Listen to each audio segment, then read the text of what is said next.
നമസ്കാരം, ഭാരത് ലൈവിലേക്ക് സ്വാഗതം.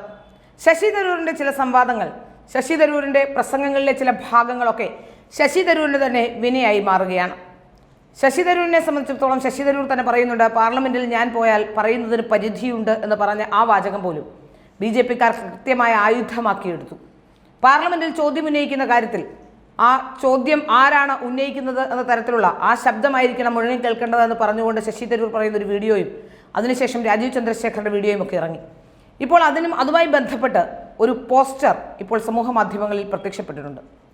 ആ പോസ്റ്ററിൽ പറയുന്നത് പാർലമെന്റിലെ പ്രകടനത്തിൽ മുന്നിലാര് എന്ന് പറഞ്ഞുകൊണ്ട് ശശി തരൂരും അതുപോലെ തന്നെ രാജീവ് ചന്ദ്രശേഖറും പന്ന്യൻ രവീന്ദ്രനും ഒക്കെ ചോദിച്ച ചോദ്യങ്ങളുമായി ബന്ധപ്പെട്ടും സംവാദങ്ങളിൽ പങ്കെടുത്തതുമായി ബന്ധപ്പെട്ടും ഹാജർ നിലയും ഒക്കെ ബന്ധപ്പെട്ടുള്ള പോസ്റ്ററാണ്.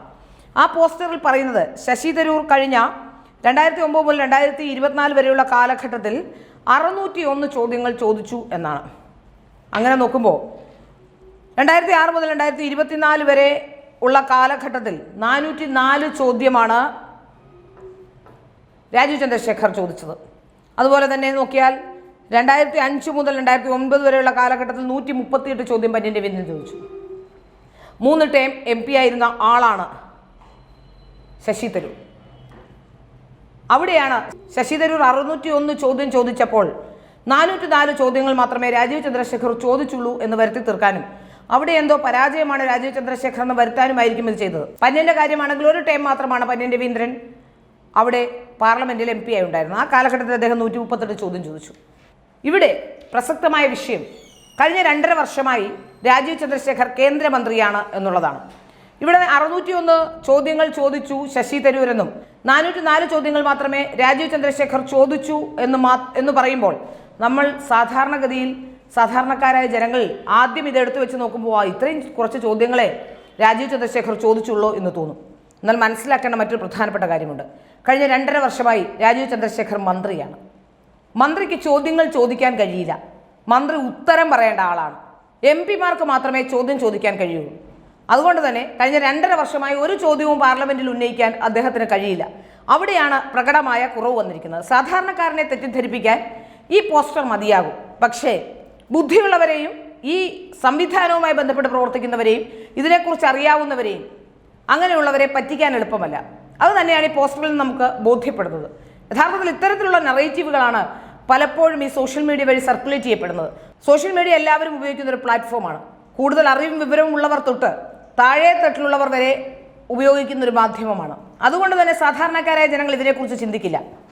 ശശി തരൂർ ചോദിച്ച ചോദ്യങ്ങളുടെ അത്ര ചോദ്യങ്ങൾ ചോദിക്കാൻ രാജീവ് ചന്ദ്രശേഖറിന് കഴിയാതിരുന്നത് അദ്ദേഹത്തിന് മന്ത്രിയായതുകൊണ്ടാണ്. അദ്ദേഹം 2.5 വർഷക്കാലം മന്ത്രിയായിരുന്ന കാലഘട്ടത്തിൽ അദ്ദേഹത്തിന് ഒരു ചോദ്യവും പാർലമെന്റിൽ ഉന്നയിക്കാൻ കഴിയില്ല. അദ്ദേഹത്തിന് ഉത്തരം പറയാൻ മാത്രമേ കഴിയുകയുള്ളൂ. അതുകൊണ്ട് തന്നെയാണ് അത്രയും കുറവ് സംഭവിച്ചിട്ടുള്ളത്. പന്ന്യന്റെ കാര്യത്തിലാണെങ്കിൽ ആകെ 5 വർഷം മാത്രമാണ് അദ്ദേഹം ഉണ്ടായിരുന്നത്. അതുകൊണ്ട് തന്നെ നമുക്ക് മനസ്സിലാക്കാൻ സാധിക്കുന്നത് അദ്ദേഹത്തെയും കുറ്റപ്പെടുത്തുന്നതിൽ കാര്യമില്ല. അപ്പോൾ ഇത്തരത്തിലുള്ള ഫേക്ക് നെറേറ്റീവുകൾ ക്രിയേറ്റ് ചെയ്തുകൊണ്ട് ഇതാരാണ്, KPCC ആണോ അല്ലെങ്കിൽ അവരുടെ പ്രചരണ വിഭാഗമാണോ IT വിഭാഗമാണോ ആരാണ് ഈ പോസ്റ്റർ ഉണ്ടാക്കിയതെന്ന് കൃത്യമായി മനസ്സിലാക്കാനും സാധിക്കുന്നില്ല. എന്തായാലും ഇത്തരം നെറേറ്റീവുകളൊക്കെ പൊളിഞ്ഞടുങ്ങുകയാണ് എന്ന് മനസ്സിലാക്കാൻ സാധിക്കുന്നു. അതുകൊണ്ട് തന്നെയാണ് തിരുവനന്തപുരത്തുകാർ രാജീവ് ചന്ദ്രശേഖരെ വിജയിപ്പിക്കും എന്ന് നമുക്ക് ബോധ്യമായിട്ടുള്ളതും. ഇതുകൊണ്ടൊന്നും വളരെ നമുക്ക് ഈ പോസ്റ്ററിൽ നമുക്ക് വ്യക്തമാകുന്ന കാര്യം എന്താണെന്ന് വെച്ചാൽ രാജീവ് ചന്ദ്രശേഖരെ മറ്റൊന്നും പറയാനില്ലാത്തത് കൊണ്ട് ഏതെങ്കിലും രീതിയിൽ ആക്രമിക്കുക എന്ന ഒരു കാര്യത്തിലേക്കാണ് ഇപ്പോൾ നീങ്ങുന്നത്. പരാജയം ഉറപ്പിച്ചു കഴിഞ്ഞ ശശി തരൂരിൻ്റെ ഏറ്റവും പ്രധാനപ്പെട്ട ആയുധം അല്ലെങ്കിൽ അദ്ദേഹത്തിന് പേടിയുണ്ടായി എന്ന് നമുക്ക് തോന്നുന്ന തരത്തിലുള്ള പോസ്റ്ററുകളും മറ്റും വരുന്നു എന്നുള്ളതാണ് ഏറ്റവും പ്രധാനപ്പെട്ട കാര്യം. ഏതായാലും ഇത്തവണത്തെ തെരഞ്ഞെടുപ്പിൽ ശശി തരൂർ പരാജയപ്പെട്ടിരിക്കും എന്ന കാര്യത്തിൽ യാതൊരു സംശയവുമില്ല.